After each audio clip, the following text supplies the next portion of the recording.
ना भाई, तुम्हारे पास आयोडोफार्म के रासायनिक गुण तो वो लिख लेते हैं, क्लोरोफार्म के समान ही होते हैं, तो वो हमने किए नहीं है। अब इसके बाद जो आ जाता है ना, वो आ जाता है बेंजीन हेक्सा क्लोराइड, ऐसा कहते हैं BHC, बेंजीन हेक्सा क्लोराइड। अब देखो क्या है परिभाषा। परिभाषा ये है, मैं बता रहा हूँ अभी, देखो कि जब बेंजीन को ऐसे बंद ऐसे दिखाएंगे, बेंजीन को क्लोरीन के साथ सूर्य के प्रकाश की उपस्थिति में अभिकृत करते हैं, तो देखो ये बंद हटेगा, यहाँ से बंद टूटेगा, ये ठीक है, बंद टूटेगा, और यहाँ जब बंद टूटेगा तो एक जगह यहाँ खाली हो जाएगी, यहाँ तो यहाँ क्लोरीन जुड़ जाएंगे। ऐसे ये वाला बंद टूटेगा, एक जगह यहाँ खाली हो जाएगी, एक जगह यहाँ, ये बंद टूटेगा तो यहाँ खाली हो जाएगी यहाँ, तो इस तरीके से बंद टूट जाएंगे। हाँ जी, और यहाँ भी क्लोरीन लग जाएगा, यहाँ भी क्लोरीन लग जाएगा, यहाँ भी क्लोरीन, निकलता कुछ नहीं है, ये होता है। अब ये बेंजीन तो थोड़ा भर यहाँ हो जाएगी 3 से गुणा, गोल गोल ही तो टूटा है ये बंद टूटे हैं, और तब जाके हमारा ये बंद लगे, मतलब ये वाला बंद टूटा हुआ तो ये दोनों आ गए, फिर ये टूटा हुआ तो ये दोनों ऐसे करके। इसका नाम होता है बेंजीन हेक्सा क्लोराइड। देखो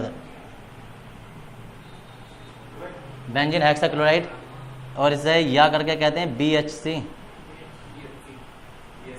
BHC क्या है परिभाषा? जब बेंजीन को क्लोरीन के साथ सूर्य के प्रकाश की उपस्थिति में अभिकृत करते हैं तो बेंजीन हेक्सा क्लोराइड प्राप्त होता है, और इसे BHC कहते हैं। और सुन लो इधर, BHC कहते हैं, या दूसरे नाम पे सुन लो इसका, इसे कहते हैं गैमेक्सीन, या गैमेक्सीन हो गया, या आता है इसका नाम लिंडेन, लिंडेन, या इसे कहते हैं 666। क्यों कहते हैं 666? क्योंकि इसमें 6 कार्बन है, 6 हाइड्रोजन है और 6 क्लोरीन है। इसका या कर का फॉर्मूला जो होता है ना, वो होता है C6H6 और Cl6, इसलिए इसे 666 भी कहते हैं। या इसका नाम होता है कि हम इसमें नंबरिंग कर देते हैं, यहाँ से 1 2 3 4 5 6, तो हम कहेंगे 1, 2, 3, 4, 5, 6 हेक्सा क्लोरो। अब ये बेंजीन नहीं है, बेंजीन होता तो अंदर वो होता, दरअसल ये हेक्सेन बन गया है। लेकिन हेक्सेन कौन सा वाला? साइक्लो वाला। तो hexa chloro cyclohexane,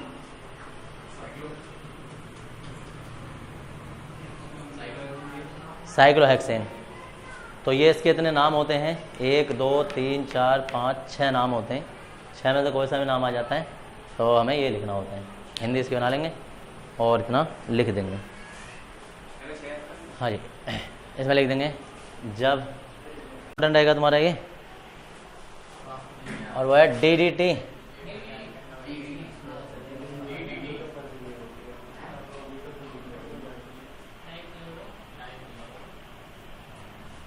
dichloro diphenyl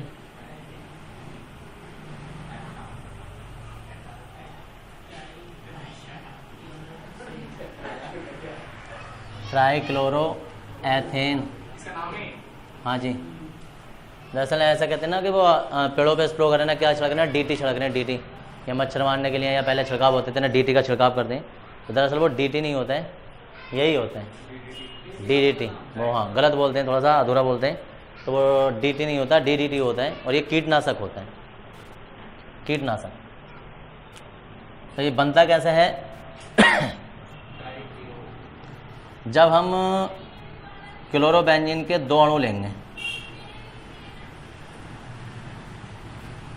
एक क्लोरोबेंजीन ये है, हाँ एक क्लोरोबेंजीन ये है, एक क्लोरोबेंजीन ये है। इन क्लोरोबेंजीन को क्लोरल के साथ, क्लोरल का फॉर्मूला होता है CCl3 CHO, ये क्लोरल होता है। जब हम क्लोरोफॉर्म बना रहे थे तो उस टाइम हमने क्लोरल बनाया था, तो क्लोरल। अब क्लोरल को भी थोड़ा सा उल्टा लिख देते हैं, और उल्टा ऐसे लिखेंगे कि O और डबल 1 के साथ CH, और CCl3, ये क्लोरल है, पलट के लिख दिया। CHO उधर होता तो CHO हमने इधर लिख दिया। ऐसा क्यों लिखा है? क्योंकि एक H इधर होता है, एक H इधर होता है, ये H, हाँ ये तो H2O का अलग निकल जाता है, ये है क्लोरल,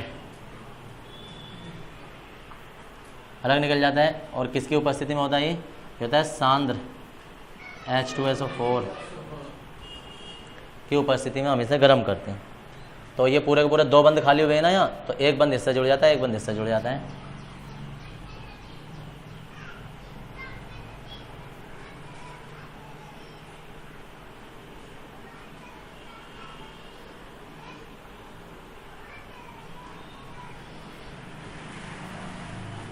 क्लोरीन तो यही है।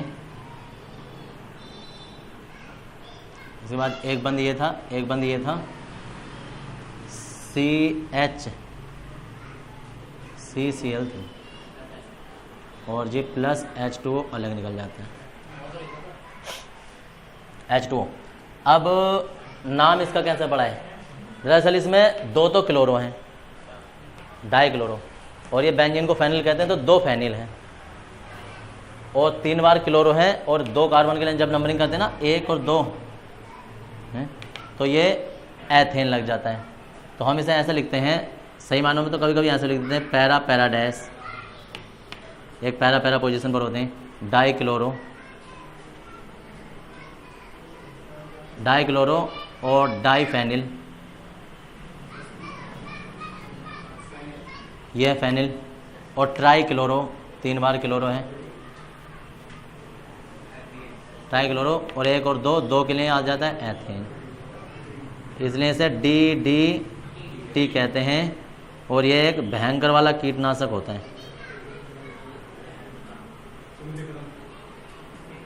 इसका IUPAC नाम भी होता है, IUPAC। अब IUPAC नाम जो होगा तो वो देखो इधर, इसमें 1 और 2 हैं,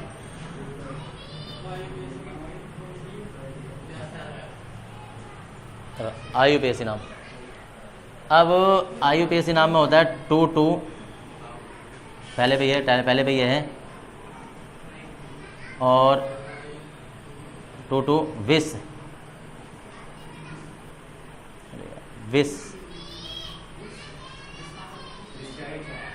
डाई क्लोरो,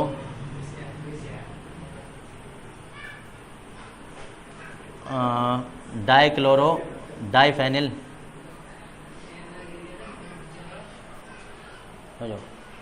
कुछ थोड़ा सा गड़बड़ हो रहा है, हाँ 2,2 डाई क्लोरो, नंबरिंग करके हिसाब लगाना होता है ना। दरअसल अब ये विष और ट्रिस या ये विष ट्रिस कब आते हैं? तो दरअसल चैप्टर नंबर 9 में अभी हम पढ़ेंगे, जब पहले से किसी में डाई ट्राई लगे हों, पहले से डाई ट्राई लगे और फिर दोबारा से डाई ट्राई लगाने पड़े, तो फिर डाई ट्राई दोबारा से नहीं लगते हैं, फिर विष ट्रिस लगते हैं। यानी कि एक बार पहले डाई क्लोरो डाई फेनिल तो लगा हुआ है, तो डाई क्लोरो 2 बार क्लोरो है, 2 बार फेनिल है, और वो भी 2 बार है, वो भी 2 बार है, तो उसके लिए आता है। तो हम इसे ऐसे लिखते हैं 2,2 विष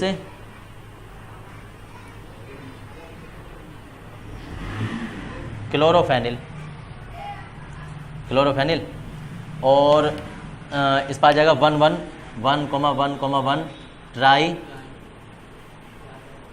क्लोरो, ऐसे लिखो 1,1,1 ट्राई क्लोरो और एथेन,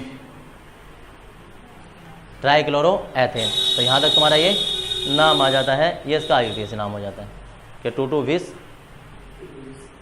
और विष जो ना विष वो दूसरे पे ये है और दूसरे पे ये है, और विष क्या है? विष है क्लोरोफेनिल, 2 बार है, तो इतने हिस्से का तो IUPAC नाम ही हो गया 2,2 विष क्लोरोफेनिल, और फिर आ गया 1,1 ट्राई क्लोरो एथेन, IUPAC नाम है। अब इसकी हिंदी सुनो, क्या हिंदी? कि जब क्लोरोबेंजीन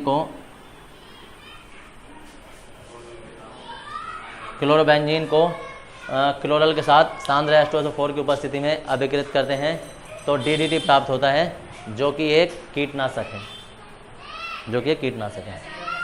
ऐसे लिखनी है, जो कि एक कीटनाशक है, तो लिख देंगे इसमें। उधर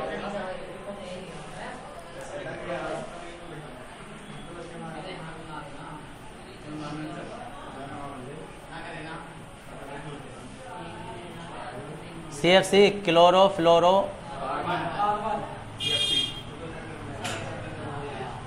कार्बन। देखो उधर ये क्या होता है, जब कार्बन टेट्राक्लोराइड को, ये क्या होता है भाई,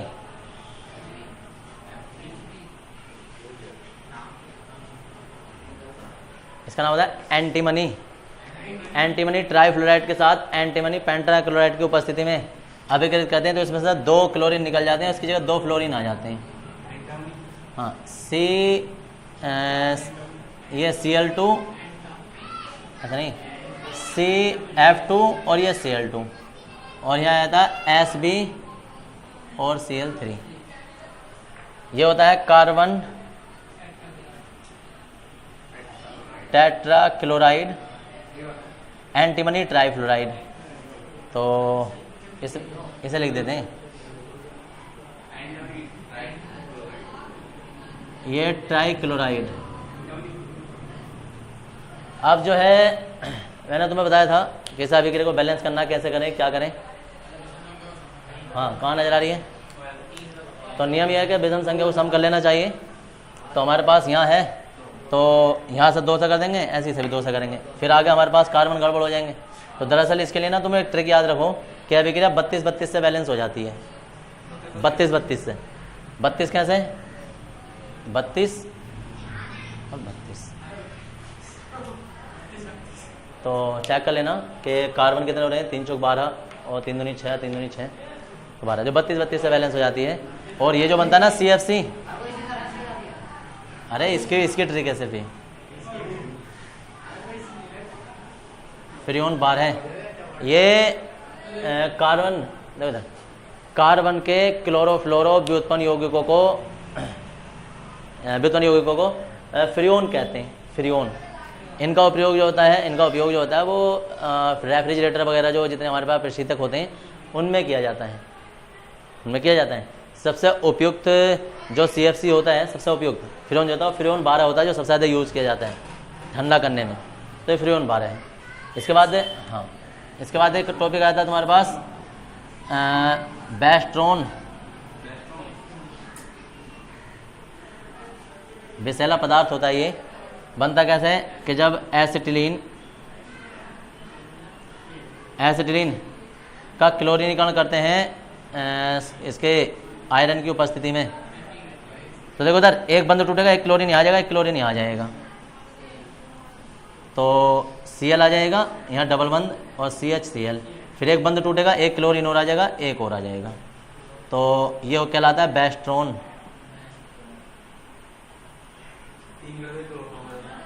हाँ, तो वो फिर नहीं क्लोरोफॉर्म नहीं होता, क्लोरोफॉर्म तो एक कार्बन से बनता है, ये बंद है इसमें भी। बेस्ट्रोन ये प्राप्त होता है, जो कि एक विषैला पदार्थ होता है। क्या परिभाषा? जब एसिटिलीन क्लोरीन को क्लोरीन के साथ आयरन उत्प्रेरक की उपस्थिति में, आयरन उत्प्रेरक का काम करता है यहाँ। हाँ जी, ये ना दरअसल जब अभिक्रिया होती है ना तो विस्फोट करती है अभिक्रिया, तो उस विस्फोट को कम करने के लिए Fe डाल देते हैं, यह अभिक्रिया को थोड़ा कम कर देता है। तो Fe उत्प्रेरक की उपस्थिति में अभिकृत करते हैं तो बेस्ट्रोन प्राप्त होता है। इसका IUPAC नाम जो लिखेंगे तो हम कहेंगे 1 पे तो डाइक्लोरो है, 1 डाइक्लोरो, सॉरी क्लोरो है ना, तो 1,1,2,2 टेट्राक्लोरो एथेन प्राप्त होता है। तो पहले उसकी हिंदी लिखेंगे, फिर इसकी। इसमें लिखेंगे हेडिंग है